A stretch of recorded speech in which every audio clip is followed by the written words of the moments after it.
સુરતના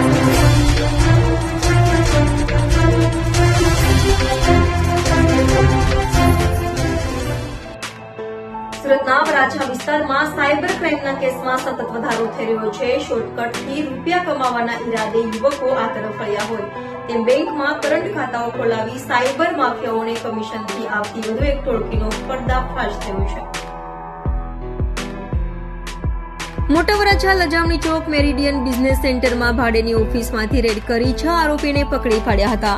સૂત્રધાર નરેશ ધડુક અને રજની ખૂંટ છે, જ્યારે એક વોન્ટેડ આરોપી નિલેશ નાયકા બેંગ્લોરમાં રહે છે અને તમામ આરોપીઓ કરંટ ખાતા નિલેશને મોકલતા હતા. નિલેશ તે ખાતાઓ દુબઈ મોકલી આપતો હતો. આરોપીઓ પાસેથી મળેલા કરંટ ખાતામાં કરોડોના ટ્રાન્ઝેક્શનો થયા છે. હાલમાં સાયબર ક્રાઇમે જાતે ફરિયાદ દાખલ કરી છે, જેના આધારે પોલીસે 6 આરોપીઓ સામે ગુનો નોંધી ધરપકડ કરી છે, જ્યારે નિલેશ વોન્ટેડ છે. પકડાયેલા આરોપી પૈકી 5 આરોપીઓ બોગસ ડોક્યુમેન્ટોથી બોગસ પેડીઓપી કરંટ ખાતાઓ ખોલાવ્યા હતા. સૂત્રધાર નરેશ ધડુક આરોપી રજની ખૂંટ સાથે મળી લોકોને લાલચ આપી કમિશન પર કરંટ બેંક ખાતાઓ લઈ નિલેશ નાયકને મોકલી આપે છે, જ્યારે આરોપી અનિલ નાગેશ્વર ગીરી, કમલેશ વિઠ્ઠલ જોશી, કિશોર છગન સભાયા અને પ્રફુલ્લ રાઘવ પટેલ પોતાના નામે બોગસ ફોર્મ ખોલી તેમાં બોગસ ડોક્યુમેન્ટો બનાવી બેંકમાં કરંટ ખાતું ખોલાવી 15,000ની લાલચમાં નરેશને ભાડેથી આપી દીધું હતું.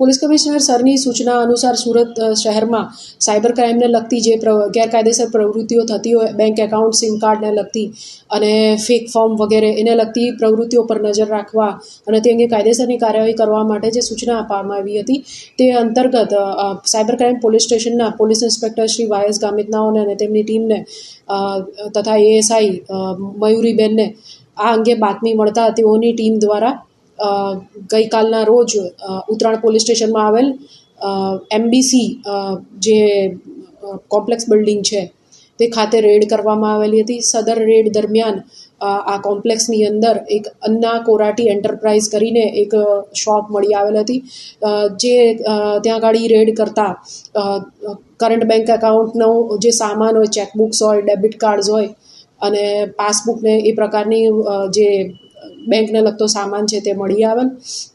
આ દરમિયાન ત્યાં હાજર ઇસમોની પૂછપરછ કરતા કુલ હાલ 7 આરોપીઓની ધરપકડ કરવામાં આવેલ છે.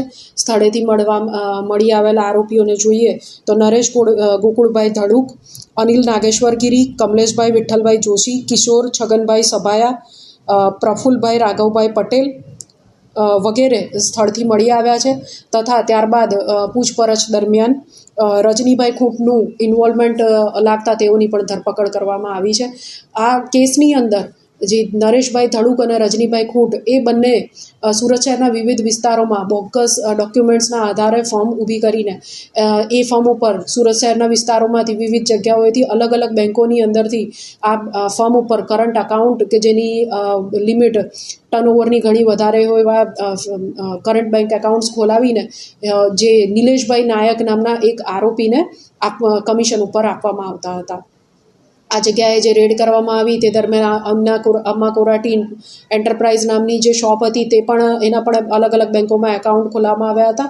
જે બેંક એકાઉન્ટ જે આ બોગસ ફોર્મ બનાવી છે આ આરોપીઓ પૈકી અનિલ નાગેશ્વર ગીરીએ બનાવેલ છે અને તે નરેશભાઈ ધડુકની સાથે રહીને બનાવેલ છે.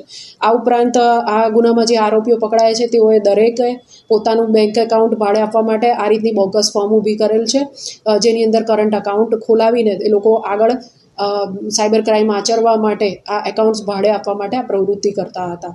આ દરમિયાન ત્યારબાદ રજનીભાઈ ખૂંટને પણ પકડવામાં આવેલ છે અને આ કેસની અંદર જે રેડ કરવામાં આવી એ દરમિયાન 9 આરોપીઓ પાસેથી કચેરી ખાતે જે ઓફિસ હતી એમાંથી 9 જેટલા મોબાઈલ, અલગ અલગ બેંકના કુલ 11 ડેબિટ કાર્ડ, અલગ અલગ ચેકબુક અને ચેક જે મળી આવ્યા છે 8 તથા જે એકાઉન્ટ હોલ્ડર્સ છે એ લોકોને કમિશનના પૈસા ચૂકવવા માટેના 49,000 કેશ રૂપિયા જે છે એ મળી આવેલ છે.